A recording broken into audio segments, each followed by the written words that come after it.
യേശു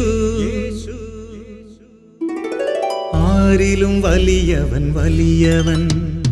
യേശു യേശു ആരിലും വലിയവൻ വലിയവൻ. ആരിലും വലിയവൻ വലിയവൻ. സൗഖ്യദായകൻ പാപമോചകൻ. സൗഖ്യദായകൻ പാപമോചകൻ. യേശുവേകരക്ഷകൻ. യേശുവേകരക്ഷകൻ. കരുണാമയൻ സ്നേഹഗായകൻ. കരുണാമയൻ സ്നേഹഗായകൻ. യേശു യേശു ആരിലും വലിയവൻ വലിയവൻ. ആരിലും വലിയവൻ വലിയവൻ.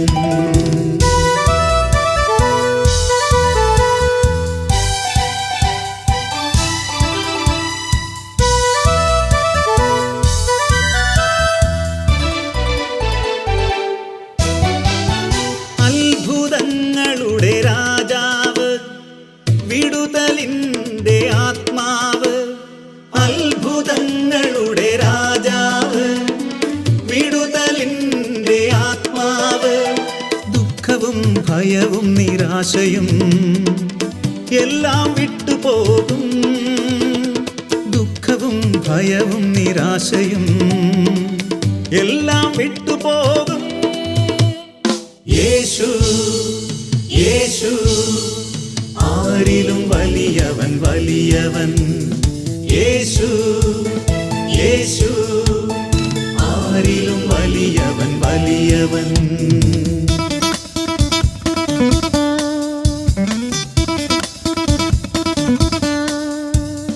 Hallelujah hallelujah hallelujah hallelujah. അന്ധർക്കു കാഴ്ച, ചെകിടർക്കു കേൾവി, രോഗശാന്തിയും നൽകിയവൻ. വചനത്താൽ ദുഷ്ടാത്മാക്കളെ പുറത്താക്കിയവൻ. യേശു യേശു ആരിലും വലിയവൻ വലിയവൻ. ആരിലും വലിയവൻ വലിയവൻ.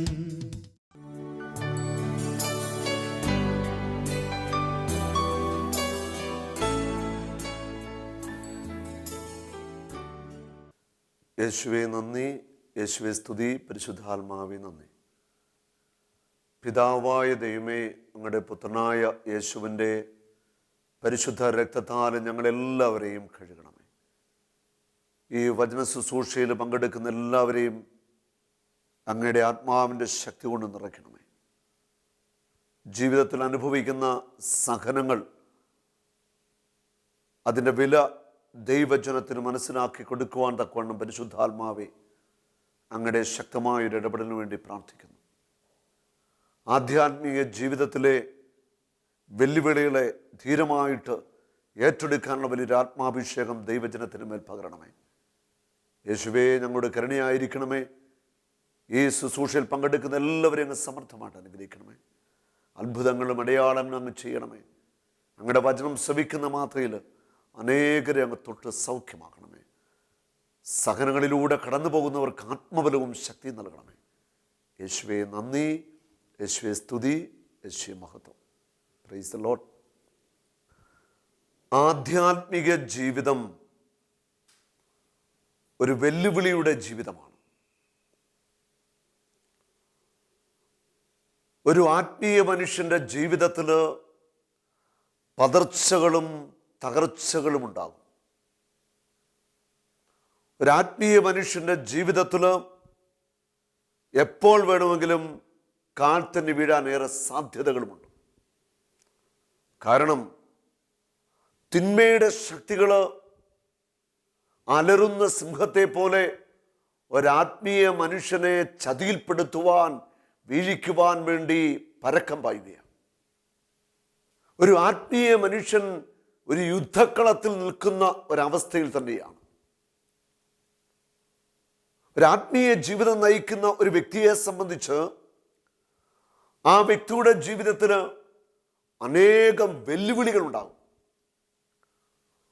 അത് ആത്മീയ തലത്തിൽ, ശാരീരിക തലത്തിൽ, അതുപോലെ ഈ ലോകത്തിൻ്റെതായ പ്രലോഭനങ്ങൾ, ഇതൊക്കെ വെല്ലുവിളികളായിട്ട് കടന്നു വരികയാണ്.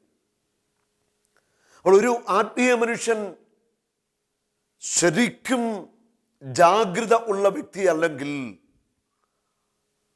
ദൈവം അനുവദിക്കുന്ന കാര്യങ്ങൾ ഗ്രഹിക്കാൻ തക്കവണ്ണ ഒരു ജ്ഞാനമില്ലെങ്കിൽ എപ്പോൾ വേണമെങ്കിലും ആത്മീയ ജീവിതത്തിൽ ഒരു തകർച്ച ഉണ്ടാവാം. നമ്മുടെ ഓരോരുത്തരെയും ആത്മീയ ജീവിതം ശരിക്കും മൺകുടത്തിലെ ഒരു നിധി തന്നെയാണ്. ഈ ആത്മീയ ജീവിതം